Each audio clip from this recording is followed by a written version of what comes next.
এটা নবী ওরা নবীদেরকে দিয়ে আল্লাহ পাক যে কাজ করাইছেন এই যুগে আলেমদেরকে দিয়ে আল্লাহ পাক সেই কাজ করে।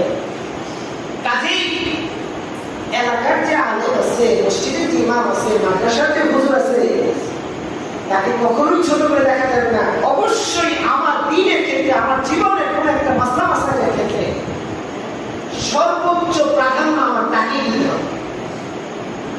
তার থেকে আমার শিখতে হবে, তাকে আমার উস্তাদ মানতে হবে। আল্লাহ রাসূল কিন্তু তার সাহাবায়ে কেরাম উস্তাদ মানতেন। আল্লাহ রাসূলের জবান থেকে একটা কথা বের হয়েছে, বাস, আর কোনো কথা নেই, কোনো প্রশ্ন নাই। আল্লাহ রাসূল বলছেন বলছেন, কারণ আল্লাহ রাসূল যা বলেন স্বপ্ন তো কে বলে? আরে কথা বলেন, স্বপ্ন তো কার কথা? আল্লাহর কথা। আপনি যদি এক লাইনের একটা হাদিস আমল করতে পারেন, জীবন দিয়ে যদি এক লাইনের একটা হাদিস আমল করতে পারেন, এক লাইনের একটা হাদিস পালন করেও জান্নাতে গেছে, এরকম ঘটনা আছে।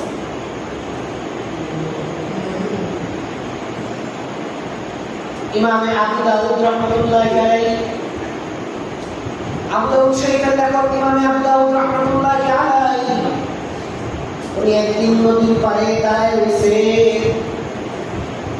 ইমাম আবু দাউদ নদীর পাড়ে দাঁড়ায় দেখতেছে নৌকার মধ্যে মানুষ যাত্রী উঠতেছে।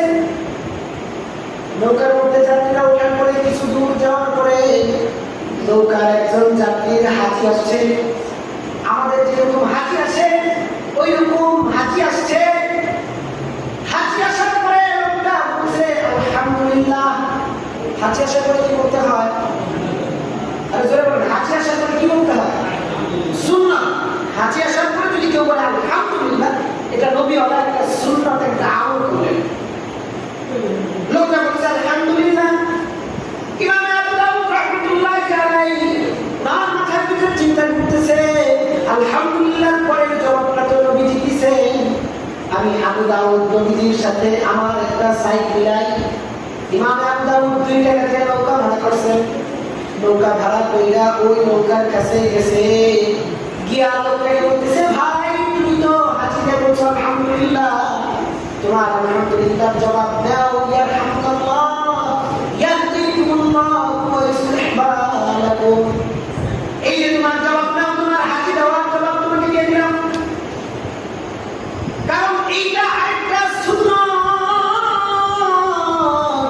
কেউ যদি বলে আলহামদুলিল্লাহ আলহামদুলিল্লাহ জবাবে বলবে ইয়ারহামুকাল্লাহ, যে ব্যক্তি শুনবে ইয়ারহামুকাল্লাহ সে বলবে ইয়াহদিকুমুল্লাহ ওয়া ইউসলিহ বালাকুম। এই যে আমলগুলা, এটা নবীজির আমল। ইমাম আবু দাউদ ইন্তেকালের পরে ওনার শাগির্দ স্বপ্নে দেখতেছে। ইমাম আবু দাউদ জান্নাতের ভিতরে ঘুরতেছে। ইমাম আবু দাউদের ছাত্র জিজ্ঞাসা করে, উস্তাদ জি, এই যে নবীর এত এত হাদিস আপনি লিখছেন, এত এত হাদিস আপনি আমাদেরকে পড়াইছেন, এত এত হাদিস আপনি আমাদেরকে শোনাইছেন, এইটার বিনিময়ে বুঝি আল্লাহ পাক খুশি হয়ে আপনাকে জান্নাত দান করেছেন। ইমাম আবু দাউদ দেখতেছে আপনাদের বলে, ছাত্র, এই হাদিসের কারণে আল্লাহ পাক আমাকে জান্নাত দিয়েছেন বিষয়টা এমন না। আল্লাহ পাক আমার একদিনে একটা সুন্নতের আমলের উপর খুশি হইয়া আল্লাহ পাক আমাকে জান্নাত দান করছে। এত বছর হাদিস দেখছি, ওইটার কারণে জান্নাত দেয় না এমনটা না, ওইটাও আছে, কিন্তু আল্লাহ পাক বেশি খুশি হয়েছেন আমি একদিন তার রাসূলের, তার হাবিবের একটা সুন্নতের অনুসরণ করেছি। এই কারণে আল্লাহ পাক আমার খুশি হয়েছেন। দেওবন্দ এলাকায় এক লোক স্বপ্নে দেখতেছে, এই যে ঘটনাটা এখন আপনাদেরকে শোনাবো। অনেকে গল্পের কারণে বারান্দায় বসে রয়েছে। আমার কাছে মনে হইতেছে আমি আপনাদেরকে আবদার করি, শুধু যদি সবাই ভিতরে ফ্যান চলতেছে একসাথে বসা যায়, দেখতেও সুন্দর লাগবে, বলতেও ভালো লাগবে। কষ্ট করে ভিতরে চলে আসে। দেওবন্দ এলাকায় একটা ঘটনা আপনাদেরকে শুনি। কাসিমুল উলুম ওয়াল খায়রাত দারুল উলুম দেওবন্দ মাদ্রাসার নাম শুনছেন? আমার সাথে একটু কথা বলে। দারুল উলুম দেওবন্দ মাদ্রাসার নাম শুনছেন? ভারতে আপনারা নাম শুনছেন দারুল দেওবন্দ। ওই দারুল দেওবন্দ মাদ্রাসার একটা ঘটনা, ওই এলাকার এক লোক স্বপ্ন দেখতেছে। এই যে আপনাদের যে ঘটনাটা এখন আমি শোনাবো ইনশাআল্লাহ, এই পুরাটা ঘটনা একটা স্বপ্ন, কিন্তু এটা সত্য। এই যে ঘটনাটা এটা কি কথা বলেন, এই ঘটনাটা কি সত্য? আমার দিকে মনোযোগ দিতে হবে, একটু কষ্ট করে আমি বাজার আমার দিকে একটু মনোযোগ দেন, আমি কথা বলতে স্বাচ্ছন্দ্য করতে পারি। এই যে ঘটনাটা বলবো এটা পুরোটা একটা সত্য, কিন্তু এটা হাকিকত। এক লোক স্বপ্ন দেখতেছে, তাকে স্বপ্নের ভিতরে আইসা আরেকজন আইসা স্বপ্নের ভিতরে আরেকজন আইসা ডাকতেছে, চলো চলো চলো। কোথায় চলবো? অমুক জায়গায় অমুক গাছের নিচে মুহাম্মদুর রাসূলুল্লাহ পড়েন, দুরূদটা পড়েন সাল্লাল্লাহু আলাইহি ওয়াসাল্লাম। মুহাম্মদুর রাসূলুল্লাহ সাল্লাল্লাহু আলাইহি ওয়াসাল্লাম অমুক গাছের নিচে অমুক এলাকায় আসছে, চলো নবীজিকে দেখে আসি। আরে নবীজি কত সুন্দর, সুবহানাল্লাহ। এটা যদি বলতে চাই, বাবা আদমকে আল্লাহ বানিয়েছেন তার যুগের শ্রেষ্ঠ সুন্দর, বাবা নূহ নবীকে বানিয়েছেন তার যুগের শ্রেষ্ঠ সুন্দর, বাবা ইউসুফকে বানিয়েছেন তার যুগের শ্রেষ্ঠ সুন্দর, ইসমাঈলকে বানিয়েছেন তার যুগের শ্রেষ্ঠ সুন্দর। আর আমাদের নবীর ক্ষেত্রে আপনারা বলছেন মা উলিদাত হাওয়া মিন সুলবি আদম ওয়ালা বিজিনাবিল কলবি মিসলুল আখর। নবী মুহাম্মদ সাল্লাল্লাহু আলাইহি ওয়াসাল্লাম এত সুন্দর যে নবী মুহাম্মদের মতো সুন্দর জান্নাতেও কিছু রাখে। সুবহানাল্লাহ, জোরে বলুন সুবহানাল্লাহ। নবীজির মতো সুন্দর আল্লাহ জান্নাতেও কিছু রাখে। জান্নাতটা কত সুন্দর, লা ইউরাদ ওয়ালা উদুন সামিয়াত ওয়ালা খাতর আলা কলবি বাশার। এই যে বাশারটা আল্লাহ বুঝাইছেন মাটি। এখন তো আরেকজন ঝগড়া করে নবী নূর না মাটি। আরে বোকা, তোমরা জবাব নিয়ে যাও। 10 টাকার সিরাতের বই পড়া মাওলানা তোমাদের সামনে কথা বলি এরকম না। 14 বছর 15 বছর মাদ্রাসায় পড়ালেখা করে আজকে এই পর্যায়ে আপনাদের সামনে কথা বলতেছি। সিরাত নিয়ে আলেমরা কতটুকু জানে, তোমরা বেদাতিরা কতটুকু জানো? আল্লাহ পাকের ঘোষণা, সমস্ত নবীদেরকে আল্লাহ বানাইছেন জান্নাতের মাটি দিয়ে। সমস্ত নবীদেরকে আল্লাহ বানাইছেন কি দিয়া? জান্নাতের মাটি দিয়া। আর নবী মুহাম্মদুর রাসূলুল্লাহ সাল্লাল্লাহু আলাইহি ওয়াসাল্লামকে আল্লাহ বানাইছেন জান্নাতুল ফেরদাউসের মাটি। সুবহানাল্লাহ, আল্লাহ পাকের ঘোষণা। হ্যাঁ, আল্লাহ পাক নবীজিকে বানাইছেন সবার আগে, পাঠাইছেন সবার পরে। কারণ কি? দেখবেন এলাকায় যদি উদাহরণ দিয়ে বললাম আপনাদের সহজ, ধরেন আপনাদের এলাকায় একটা ছেলে পক্ষ মেয়ে পক্ষের বাড়িতে আসছে, একটা ছেলে পক্ষ মেয়ে পক্ষের বাড়িতে আসছে। আসার পরে সর্বপ্রথম কাজটা কি করে? হয়তো বাজারে হয়তো কোনো একটা চা দোকানে পয়সা আগে জিজ্ঞাসা করে যে অমুক বাড়িতে যাইতে চাই, অমুক বাড়ির লোকজন কেমন, খবর নেয় না? এইটার পরে জিজ্ঞাসা করে অমুকের ছেলে অমুকের মেয়ে, এইটা মেয়েটা আসলে কেমন। বাহির থেকে জাস্টিফাই করে পরে তো বাসায় যায়। বাসায় যাওয়ার পরেও কিন্তু শুধু খেলতে হবে না, নাম জিজ্ঞাসা করে, পরিচয় জিজ্ঞাসা করে, জানে তারা কিন্তু সব জায়গায় শুনেই আসছে, তারপরেও তার মুখ থেকে শুনতে চায়। আল্লাহ পাক নবীজিকে পাঠাইছেন পরে, বানাইছেন আগে। কখন বানাইছেন? ওয়া আদম বাইনাল মাই ওয়াত তিন। আদম আলাইহিস সালাতু ওয়াস সালামকে যখন বানান নাই তখন থেকে নবীজিকে আল্লাহ বানাইছেন। সুবহানাল্লাহ, সূরা সুবহানাল্লাহ। এই যে আমার ভাইরা বসে রয়েছে মাদ্রাসায়, তোমরা তো আমার কষ্টটা বুঝো। সুবহানাল্লাহ জোরে বলে তো মনে হয় খুব কষ্ট হওয়ার কথা না, খাওয়া আছে। জোরে কোন সুবহানাল্লাহ। দেখি তো মাদ্রাসার ছাত্ররা জোরে করে না, আপনারা এলাকার মানুষ জোরে করে। এখন মাদ্রাসার ছাত্ররা বলবা, এই যে পোলাপান যারা আছে তোমরা বলবা, আপনারা চলে থাকবেন। সুবহানাল্লাহ বলছে, হয় না? সুবহানাল্লাহ, জোরে সুবহানাল্লাহ। আচ্ছা ঠিক আছে, এখন আপনারা যারা এলাকায় আছেন আপনারা বলেন তো সুবহানাল্লাহ। তার মানে আমার ছোট বাইরেই দিচ্ছে কথা, মনোযোগ দিয়ে শুনতে হবে। কি বলতেছিলাম? আল্লাহ রাসূলকে আল্লাহ পাক কখন বানিয়েছেন? ওয়া আদম বাইনাল মাই ওয়াত তিন। আরে তাফসীরের ভিতরে গেলে তো বিরাট আলোচনা যে নবীজিকে আল্লাহ কখন বানিয়েছেন? আদম আলাইহিস সালাতু ওয়াস সালাম পানি, এই যে বাতাস, এই যে বিভিন্ন পদার্থের ভিতরে যখন উনি আল্লাহ পাক বানানোর চিন্তা করেন নাই, তখন আল্লাহ পাক আমাদের নবী মুহাম্মদ রাসূলুল্লাহ সাল্লাল্লাহু আলাইহি ওয়াসাল্লামকে বলেন আপনাদেরকে দিয়ে যে একবার সুবহানাল্লাহ বলাইতেছি আমার লস নাই, আলহামদুলিল্লাহ আমার লাগছে জোরে কোন সুবহানাল্লাহ। কারণ মুসলমান সে যে তার অপর মুসলমান ভাইয়ের উপকার দেখে, লাভ দেখে। আর মুসলিমুন সালিমান মুসলিমুন আমি ইনসান হই, এমন মুসলমান হও যে তোমার হাত দ্বারাও কেউ কষ্ট পাবে না, তোমার মুখ দ্বারাও কেউ কষ্ট পাবে না, তোমার হাতের দ্বারাও কেউ কষ্ট পাবে না, তোমার জবানের দ্বারাও কেউ কষ্ট পাবে না। নবী মুহাম্মদ রাসূলুল্লাহ সাল্লাল্লাহু আলাইহি সাল্লামকে আপনাদেরকে যে আগে উদাহরণটা দিয়েছি যে মেয়ে পক্ষকে দেখতে আসে ছেলে পক্ষ, এইটা বিষয়টা কিরকম? আল্লাহ রাসূল সাল্লাল্লাহু আলাইহি সাল্লামকে আল্লাহ পাক পাঠানোর ইচ্ছা করলেন। বাবা ইব্রাহিম, আমাদের জাতির পিতার নাম কি? আমাদের জাতির পিতার নাম কি? নাকি 17 বছর জেলে নিয়েছেন সেটা? আর জাতির পিতার নাম কি? মসজিদের ভিতরে তো এই সমস্ত কথা বলা যায়। জাতির পিতার নাম ইব্রাহিম আলাইহিস সালাতু ওয়াস সালাম। ইব্রাহিম আলাইহিস সালাতু ওয়াস সালাম আল্লাহ পাকের কাছে দরখাস্ত পেশ করছেন, আল্লাহ এমন একজন রাসূল পাঠান, গোটা জগতের জন্য রহমত স্বরূপ পাঠান। কোরআন শরীফের দলিল সহ আল্লাহ পাক উল্লেখ করছেন। বাবা ইব্রাহিম আলাইহিস সালাতু ওয়াস সালামের মতো মানুষকে আল্লাহ পাক ওনাকে দিয়ে দরখাস্ত রেখেছেন, উনি দরখাস্ত রেখেছেন আল্লাহর কাছে, দোয়া করছেন। দরখাস্ত মানে তো কাগজে কলমে লেখা জিবরাইলকে পাঠানো এরকম না। আল্লাহর কাছে দরখাস্ত পাঠানো মানে কি? বান্দার মুখ দিয়ে আল্লাহকে বলা, আল্লাহ আমার এটা দরকার, আপনি আমার এটা দেন।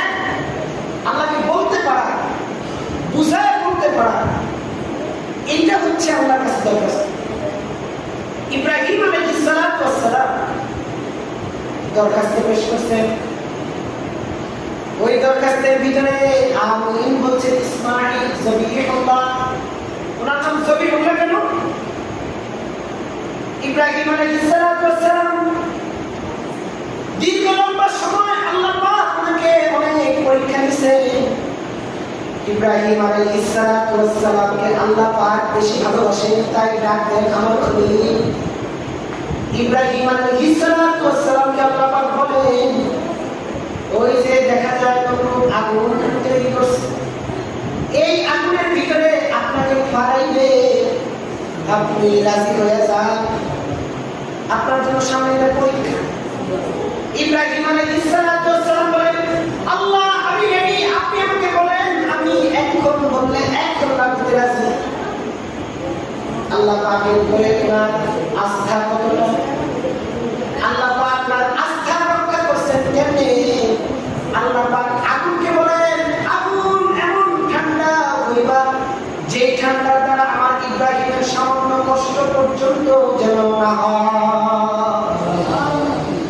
এমন ঠান্ডা হইবা যে ঠান্ডা লেগে যাবে, আবার এমন ঠান্ডা এমন গরম থাকবে না যে ইব্রাহিমের কষ্ট হয়। মিডিয়াম পয়েন্টে আসো, মিডিয়াম পয়েন্টে, যাতে আমার ইব্রাহিম সহ্য করতে পারে। ইব্রাহিম আলাইহিস সালাতু ওয়াস সালাম ওনাকে আগুনে বাড়াইছেন, আগুন থেকে আল্লাহ পাক উঠাইছেন। উঠানোর পরে আল্লাহ পাক ওনাকে আরেক পরীক্ষা দিয়েছেন, সফর করতে পাঠাইছেন। মরু সফর করতে গিয়ে বিবি সাহারাকে বিয়ে করছেন, বিবি হাজরাকে বিয়ে করছেন, তাদের দুই স্ত্রীকে নিয়ে আসছেন। এক স্ত্রী করে আল্লাহ পাক অনেকদিন কান্নাকাটি করে, যখন বয়স হয়ে গেছে 82 বছর 85 বছর বয়স যখন হয়ে গেছে, আল্লাহর কাছে দোয়া করে, আল্লাহ আমার তো কোনো উত্তরাধিকারী নাই, আমার তো কোনো আওলাদ ফসল নাই, আমার তো কোনো সন্তান নাই, আমার পরের প্রজন্ম, নেক্সট প্রজন্ম, আমার পরে আমার সংসারে আমার ঘরে কে থাকবে? আল্লাহ পাক বলতেছেন, যা সন্তান দিলাম, শুধু সন্তান দিলাম না, নবী সন্তান দিলাম। সুবহানাল্লাহ। ইসমাঈল আলাইহিস সালাতু ওয়াস সালাম দিয়েছেন। ইসমাঈল আলাইহিস সালাতু ওয়াস সালাম যখন দুনিয়াতে আসছেন, আমি আপনাদেরকে এই যে নবীদের ঘটনাগুলো শোনাইতেছি, এটা কেন বললাম? এটাও ফিনিশিং ইনশাআল্লাহ দেব। ইসমাঈল আলাইহিস সালাতু ওয়াস সালাম ওনাকে জন্ম দেওয়ার পরে আল্লাহ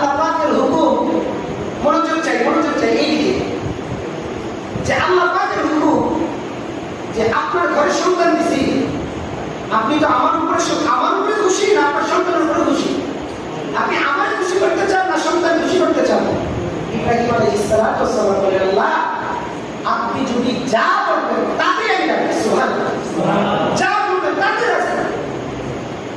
আর তাইলে এখন আমার হুকুম হলো সন্তান সহ স্ত্রী সহ মরুভূমিতে পাঠাই, সন্তান সহ স্ত্রী সহ মরুভূমিতে পাঠাই দিয়েছে। পাঠাই দেওয়ার পরে খাদ্য সামগ্রী জানিয়ে গেছিল, তাও শেষ হয়ে গেছে। এখন সন্তান তো কান্না করে, ইসমাইল সাল্লাম নাবালেক বাচ্চা, সে তো আর বুঝে না কই আছে, মরুভূমির উপরে আছে। তার পায়ের গোড়ায় আঘাতে জমজম ফোয়ারা তৈরি হয়েছে। আজ পর্যন্ত এই জমজম পুরা গোটা দুনিয়ার মানুষ খায়, কিন্তু জমজম শেষ করতে পারে। সুবহানাল্লাহ, এই যে একজন নবীর মাধ্যমে একটা নিয়ামত আল্লাহ পাক আমাদেরকে দিয়েছেন। বিভিন্ন নবীর মাধ্যমে বিভিন্ন কারামত, বিভিন্ন মুজিজা, বিভিন্ন নিয়ামত আল্লাহ পাক আমাদেরকে দিয়েছেন। আর আমাদের নবীকে আল্লাহ পাক সর্বশ্রেষ্ঠ রাখছেন যে তোমাদের যেই দিক পছন্দ হয় ওই দিক গ্রহণ করতে পারো। আমার নবীকে এমন ভয় পাঠাইছে, কোনো কিছু করতে আল্লাহ পাক আমি দিই। সুবহানাল্লাহ। ইব্রাহিম আলাইহিস সালাম দরখাস্ত করছেন, আল্লাহ এমন একজন হাবিব পাঠান যে হাবিব গোটা জগতের জন্য রহমত হবে। আর এই দরখাস্তের মধ্যে, দোয়ার মধ্যে আমিন বইলা দোয়াটা আল্লাহ যত কবুল করে, সেই জন্য আমিন বলছেন ইসমাঈল আলাইহিস সালাম। কত সুন্দর মিলাইছেন। দোয়া করছেন খলিলুল্লাহ, দোয়া করছেন খলিলুল্লাহ, দোয়ার ভিতরে আমিন বলছেন জবিহুল্লাহ। যেই জায়গায় পয়সা এই দোয়াটা করছেন, জায়গাটার নাম হলো বাইতুল্লাহ। এই সব কিছু কবুল করবেন কে? আল্লাহ। আর করে বলেন কে? আল্লাহ। সব কিছু কবুল করলেন আল্লাহ। আর এই কবুল করার পরে আমাদের জন্য রহমত বানাইয়া পাঠাইয়া দিলেন নবী মুহাম্মদুর রাসূলুল্লাহ সাল্লাল্লাহু আলাইহি ওয়াসাল্লাম। এই যে দরখাস্তের একটা রূপ আপনাদের সামনে তুললাম, তার মানে বোঝা যায় কি আমাদের নবীকে আল্লাহ এমনি দেন নাই, দরখাস্ত পাঠাইতে হইছে, আমিন লিখতে হইছে, আল্লাহর কাছে চায়া আনতে হইছে। আমরা তো আমি আপনি রেডিমেড ইসলাম পাওয়ার কারণে আমার আপনার কাছে নবীর গুরুত্ব হাইসিয়ত এরকম নাই যে আরে নবীর কদর কিভাবে করতে হবে, নবীর সুন্নত অনুসরণ করতে হবে। সুন্নত দিয়ে নবীর কাছে যাওয়া যায়।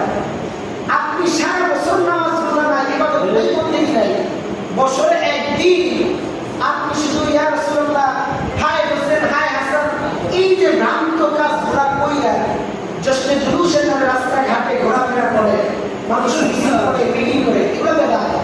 এগুলো কি বেদাত? এগুলো কি? আরে কথা বলেন, এগুলো কি বেদাত? এগুলো করা যাবে না। এগুলো আল্লাহ রাসূল পছন্দ করে না, বেদাত করবে না। আল্লাহ রাসূলের কাছে যাইতে হইলে, আল্লাহ রাসূলের সুপারিশ পাইতে হইলে, সুপারিশ পাইতে হইলে সুন্নতের অনুসরণ করতে হবে। কিসের অনুসরণ করতে হবে? সুন্নতের অনুসরণ করতে হবে।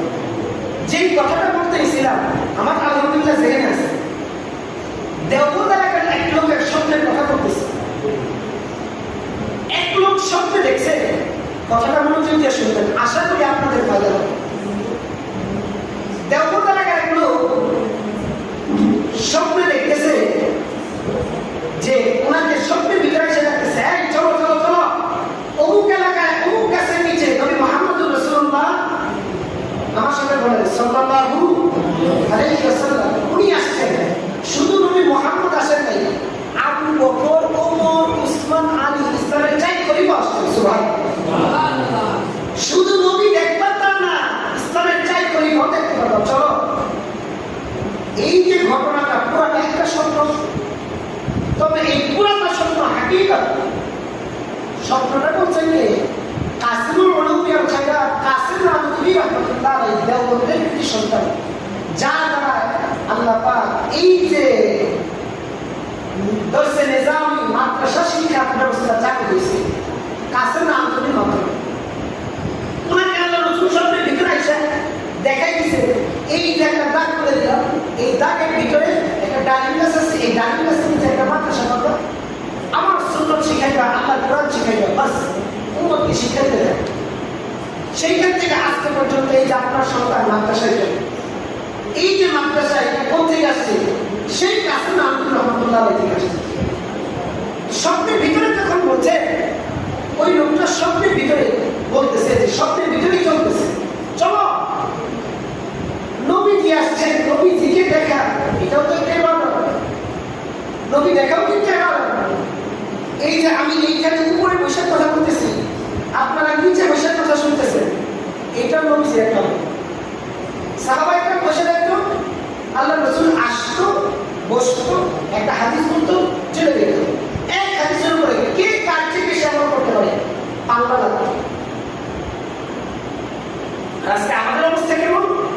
জুমার বয়ান হচ্ছে, মাহফিলের বয়ান হচ্ছে, এদিকে সেদিকে আশেপাশে নানান রকমের মজমা হচ্ছে, আমার আপনার ভিতরে পরিবর্তনের পরও আসছে। কথা কি বলবো না? আল্লাহ রাসূলকে দেখার জন্য এই লোকটা স্বপ্নের ভিতরে গেছে। স্বপ্নের ভিতরে যখন লোকটা যায়, রাস্তা দিয়ে যখন দেখতেছে লোকটা আলেম না, লোকটা আবেদ, সাধারণ একজন ইবাদতের মানুষ, সে চিন্তা করে এমনি হাইটে গেলে আমার পোষাইতে পারে, দৌড়তে দৌড়তে এই লোক দৌড় দিছে, দৌড়ে দৌড়ে যেতেছে, পাশে রাস্তা হাইটা হাইটা সুন্নত তরিকায় কাসেম নানতুবি যাইতেছে। লোকটা কাসেম নানতুবিকে দেখা বলে, এই কাসেম তুমি কই যাও? কাসেম নানতুবি তাকে জবাব দিয়ে বলতেছে, অমুক এলাকায় অমুক গাছের নিচে মুহাম্মদুর রাসূলুল্লাহ সাল্লাল্লাহু আলাইহি ওয়াসাল্লাম আসছেন, নবীর জিয়ারত করতে যাইতেছি, নবী দেখতে যাইতেছি। কাসেম নানতুবি যখন সুন্নাত তরিকায় রাস্তার ডান দিকে হাইটা যায়, এই আবেদ মানুষ তাকে বলে, এই কাসেম তুমি যে এমনি এমনি নরম ভাবে হাইটা হাইটা যাইতেছো, তোমার কি মনে হয় তুমি এমনি হাইটে গেলে আজকে নবীজিকে পাইবা? কাসেম নানতুবি বলে, তাহলে কেন যাবো? কয় দৌড় মিয়া থাকো, তুমি তোমার মতো কেন মানুষ, আমি গেলাম না, তুমি আইতে যাবো। এই কথা বইলা লোকটা একটা দৌড় দিয়া নবীজি দরবার চলে গেছে। যা দেখে সত্যি সত্যি নবী মুহাম্মদুর রাসূলুল্লাহ সাল্লাল্লাহু আলাইহি ওয়াসাল্লাম বসা। শুধু নবী মুহাম্মদ বসা এমনটি নয়, আল্লাহ রাসূলের সাথে আবু বকর বসা, ওমর বসা, উসমান বসা, আলী বসা। ইসলামের চাই খলিফা নবীর সাথে বসে আছেন। চাই খলিফা যেটা চেয়ারে বসছেন, আল্লাহ রাসূল একটা চেয়ারে বসছেন, লগে আর মাত্র একটা চেয়ার খালি আছে। এখন লোকটার মাথার ভিতর চিন্তা আসলো, হায় কাসেম আগে আসলা না, খালি জায়গা পাইলা। এই যে একটা চেয়ার আছে, আল্লাহ রাসূল তাকে ডাক দিয়া বলেন, এই আবেদ বসো। আল্লাহ রাসূলের পাশে কে বসেছেন? লোকটা মনে মনে খুশি হইতেছে, হায় রে কাসেম, তোমার আগে আসলাম, নবীর পাশে জায়গা পাইলাম, তুমি আগে আসলো না, নবীর পাশে জায়গা পাইলাম না। কিন্তু তার ধারণাটা পুরাই ভুল। কিছুক্ষণ পরে যখন কাসেম নানতুবি রাহমাতুল্লাহি আলাইহি এই মজমার ভিতরে আসছে, কাসেম নানতুবি আয়েশা সালাম দিয়েছেন, আসসালাতু ওয়াসসালামু আলাইকা ইয়া রাসূলুল্লাহ। নবীজি তার সালামে খুশি হয়ে গেছে। খুশি হইয়া নবীজি তাকে মুসাফা কইরা নিজের বুকের সাথে জড়িয়ে ধরছে, নিজের বুকের সাথে জড়িয়ে ধরছে। যারা যারা নবীজি বলে, কাসেম আসো, তোমার যদিও চেয়ার খালি নাই, তোমার চেয়ারে বসা লাগবে না, তুমি আমি নবী বলে বসো। নবীজি কাসেম নানতুবিকে কান দিয়া তার কোলে কোলে বসাইছে। এই যে বসাইছে, বসানোর কারণটা কি? এখন যে পাশে লোকটা বসে রয়েছে, মানে যে স্বপ্নটা দেখছে সে তো পাশে বসেছে। হ্যাঁ, মনে মনে করতেছে, হায় আল্লাহ আমাকে জায়গা পেলাম পাশে। কথা বুঝে আসলে